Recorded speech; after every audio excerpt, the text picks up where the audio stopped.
अब हम डायबिटीज़ की बात कर रहे हैं। सेगमेंट में बड़ा इंपॉर्टेंट इशू है। और देखिए ब्लड प्रेशर और जो डायबिटीज़ है वो आजकल ऐसे मसाइल हैं कि हर किसी को वो मुआशी प्रॉब्लम्स हो या फिर उनकी जो ईटिंग हैबिट्स हैं वो ख़राब हो चुकी हैं, बाहर का खाना खाते हैं, परेशानी है। तो ये दोनों चीज़ें सुजैन बहुत ज़्यादा हम अपने माशरे में देख रहे हैं कि या एडवांस एज में चलो हो तो हो, लेकिन यंगस्टर्स को हम देखते हैं कि जी शुगर का मसला है और यंगस्टर बहुत छोटे बच्चे, कुछ लोगों को पैदाइशी है। बिल्कुल। तो ये तो इंसुलिन रेजिस्टेंस और ये सब चीज़ें तो बहुत ज़्यादा आजकल, मतलब पहले किसी को इतनी नॉलेज नहीं थी, बट डायबिटीज़ इतना कॉमन हो गया है कि ऑलमोस्ट हर दूसरे बंदे को हुआ। बिल्कुल ऐसे ही है। तो डायबिटीज़ पर क्योंकि आज वर्ल्ड डायबिटीज़ डे भी बनाया जा रहा है ताकि इस पर बात हो और इससे मुताल्लिक क्या कुछ किया जा सकता है। तो एक पैकेज हमने तैयार किया है। पैकेज के बाद हमारे साथ रेलेवेंट गेस्ट भी होंगे जिनसे आपकी बात कराएंगे। एक पैकेज देखिए पहले।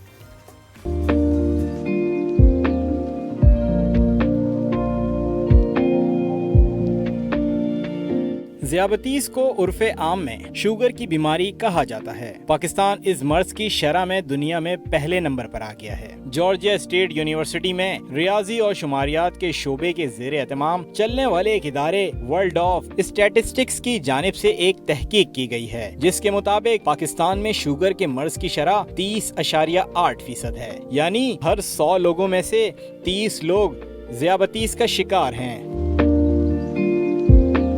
इस रिपोर्ट में दुनिया भर से 30 से ज़ायद ममालिक का डाटा दिया गया है और फहरिस्त के मुताबिक पाकिस्तान में शुगर के मरीजों की तादाद सबसे बुलंद तरीन सतह पर है, जिसके बाद दूसरे नंबर पर कुवैत है, जहां हर 100 में से 24% अफराद ज़ियाबतीज़ का शिकार हैं। तीसरे नंबर पर मिस्र का नाम है, जहां शुगर के मर्ज की शरह 20% बताई जाती है, जबकि कतर, मलेशिया और सऊदी अरब बिल तरतीब चौथे, 5वें और 6ठे नंबर पर हैं। दुनिया में हर 5वें सेकंड में होने वाली एक मौत शुगर के मरीज की होती है। दुनिया में सालाना 67 लाख लोग शुगर के बाइस मर जाते हैं। माहिरीन का कहना है कि पाकिस्तान में शुगर के मरीजों की तादाद 3 करोड़ 30 लाख से तजावुज कर चुकी है। ग़िज़ा में चिकनाई का ज्यादा इस्तेमाल, वर्जिश से जी चुराने की आदत और मुआशी दबाव ने पाकिस्तान में इस मर्ज को बढ़ा दिया है। जी, तो ये पैकेज आपने देखा जी। बहुत शुक्रिया, आपने हमें वक्त दिया और हमने पैकेज अभी दिखाया। मुझे एक चीज़ हमारे साथ डॉक्टर फरहाना रहमान साहब हैं। बहुत शुक्रिया स्टूडियो में वक्त दिया और हम बात करेंगे कि डायबिटीज़ क्यों होता है और इससे कैसे बचा जा सकता है। जी, इस पे बताइएगा कि होता क्यों है, मतलब बच्चों को कैसे हो जाता है। अस्सलाम वालेकुम, thank you for calling me here और गिविंग दिस अपॉर्चुनिटी कि हम इस पर बात कर सकें, क्योंकि आज जैसे भी सबको पता है कि today is the world diabetes day, awareness program है। और ये डे जो है वो 1991 में फर्स्ट इंटरनेशनल डायबिटीज़ फेडरेशन और वर्ल्ड हेल्थ ऑर्गेनाइजेशन ने इसको इनिशिएट किया था फर्स्ट टाइम, क्योंकि डायबिटीज़ से रिलेटेड जो है वो बहुत ज़्यादा कॉम्प्लिकेशंस और उसकी डिमांड बहुत बढ़ती जा रही थी कि इसकी वजह से बहुत सारे मसले मसाइल, बहुत लोगों की इन्वॉल्वमेंट, टॉपिक कॉस्ट इफेक्टिवनेस, दवाइयों का बर्डन, कॉम्प्लिकेशंस, लाइफ सीक्वेंसेस लोगों के अफेक्टिव हो रहे थे, डिपेंडेंसी आ रही थी। तो उसको फर्स्ट टाइम स्टार्ट किया था कि ताकि हम हमेशा साल में कम से कम एक दफ़ा डायबिटीज़ अवेयरनेस डे सेलिब्रेट करें। देखिए डायबिटीज़ जैसे कि सबको अब काफ़ी चीज़ें जो हैं वो लोगों को बहुत हद तक मालूम है। दो तरह की हैं, एक आपकी टाइप 2 है जो आपकी बाद में इंसुलिन रेजिस्टेंस की वजह से डेवलप होती है, जिसमें आपका सबको पता है कि लबलबा है, इंसुलिन बनाता है, वो कम हो जाता है, तो फिर आपकी टाइप 2 डेवलप हो जाती है। जो पैदाइशी होती है उसमें इंसुलिन होती ही नहीं है, ना होने के बराबर होती है, तो बच्चे को आउटसाइड हमें देनी पड़ती है। तो इट्स एन ऑटोइम्यून डिजीज़, तो ये इसके जेनेटिक फैक्टर्स हैं या दूसरे फैक्टर्स हैं, तो ये हो सकती है। लेकिन इसकी डायग्नोसिस समटाइम्स जो है थोड़ा टाइम लगती है, फौरी तौर पर नहीं डायग्नोस हो पाता। बच्चे अक्सर होता है कि ज़रा बड़े हो जाते हैं या कभी कोई बच्चा बेहोश हो गया या कुछ इस तरह हुआ, तो रिट्रोस्पेक्टिवली जब उसके टेस्ट करवाए जाते हैं तो पता चलता है कि इसको टाइप 1 है। फैमिलीज़ में भी रन कर रही होती है, तो जैसे एक स्क्रीनिंग प्रोग्राम सबका कर लेते हैं कि एक भाई को तो बाकी सबको भी चेक कर लिया जाए।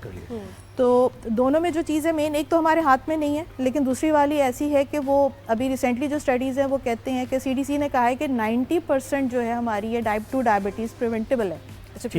इसे हम खुद दावत दे रहे हैं। और कैसे दावत दे रहे हैं? बहुत लंबी कहानी है, इसको शॉर्ट करते हैं।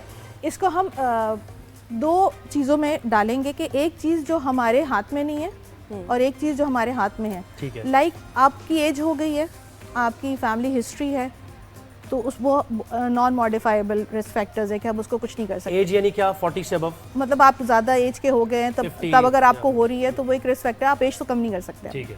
लेकिन हाँ, जो हम प्रिवेंट कर सकते हैं इसके कॉज फैक्टर्स को अगर हम देखें कि होती क्यों है या क्या वजह है जो उसको लीड करती हैं, क्योंकि मेन तो हमारा शुगर कंट्रोल्स है ना कि शुगर लेवल ब्लड में कब बढ़ेगा।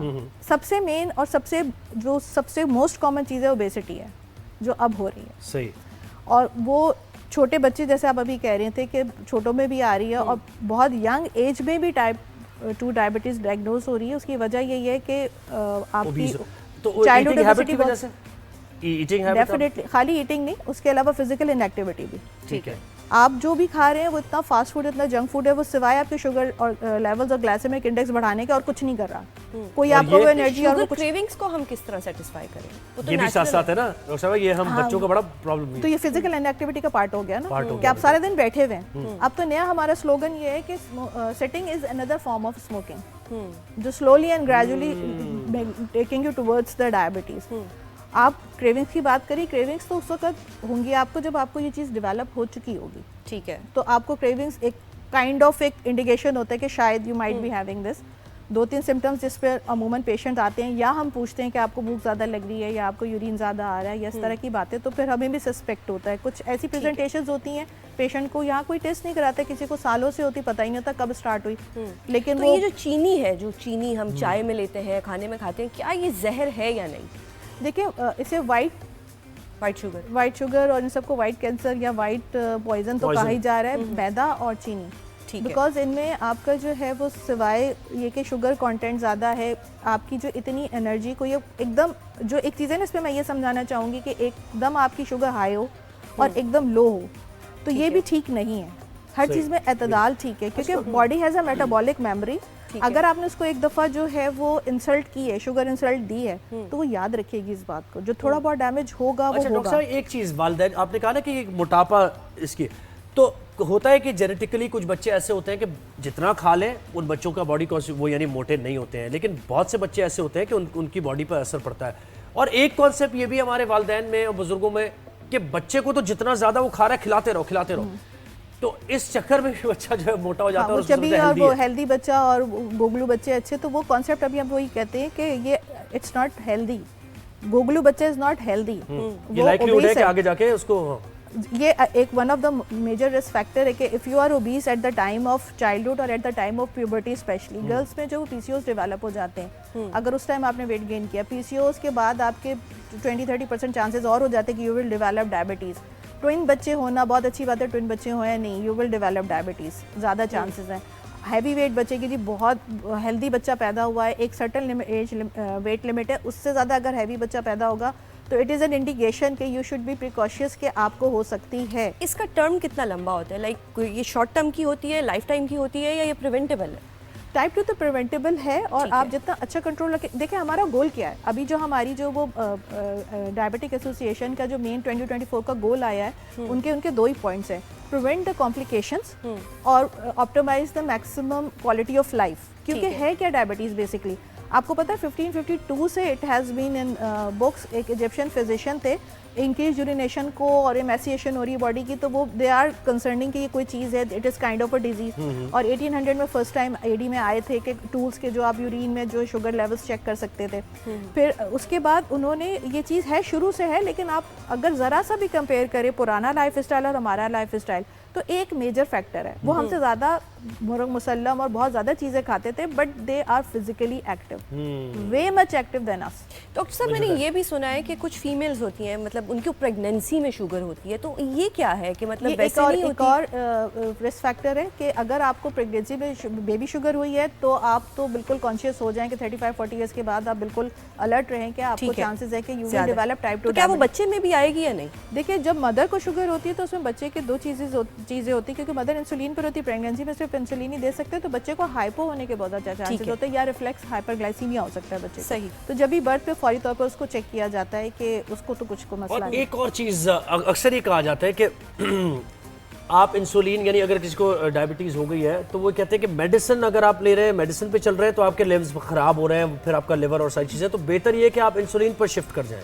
अच्छा, इसको मैं थोड़ा सा करेक्ट करूंगी कि अब जैसे मैंने कहा कि अब गोल ये है कि हमने कॉम्प्लिकेशंस प्रिवेंट करनी। पहले होता था कि एक drug, 2 drug, triple drug, mono drug, try drug के बाद हम सोचते थे कि अब हम इंसुलिन पे जाएंगे। लेकिन देखिए, insulin is not like for ever. लोगों को एक मिथ ये भी है कि बस इंसुलिन लग गई तो लग गई, this is end of the life, कि इसके बाद कुछ नहीं है। लेकिन ऐसा नहीं है। You can revert back to oral medication depending कि आप कितने कंप्लाइंस हैं और आपके शुगर लेवल्स कैसे चल रहे हैं। अगर आपके इनिशियली इतने हाई हैं कि आपको इंसुलिन की रिक्वायरमेंट है, तो हम क्यों इंतजार करें कि हम ओरल से कंट्रोल करते करते 6 महीने 6 साल लगा दें और आपकी कोई ना कोई कॉम्प्लिकेशन डेवलप हो जाए। Sugar is not only affecting the limbs, आपकी आइज जाती हैं, आपको स्ट्रोक के चांसेस, हार्ट अटैक के चांसेस, किडनी फेलियर के चांसेस। किडनी फेलियर से मैं बात करूंगी कि देखिए, कुछ लोगों को तो नेचुरली शुगर होगी ना, कुछ लोग ऐसे हैं जो कि ओजेम्पिक यूज़ कर रहे हैं, ओजेम्पिक के इंजेक्शंस, में ब्रांड का नाम नहीं लूँगी, ग्लूकोफेज खा रहे हैं पतला होने के लिए, तो ये क्या चीज़ है?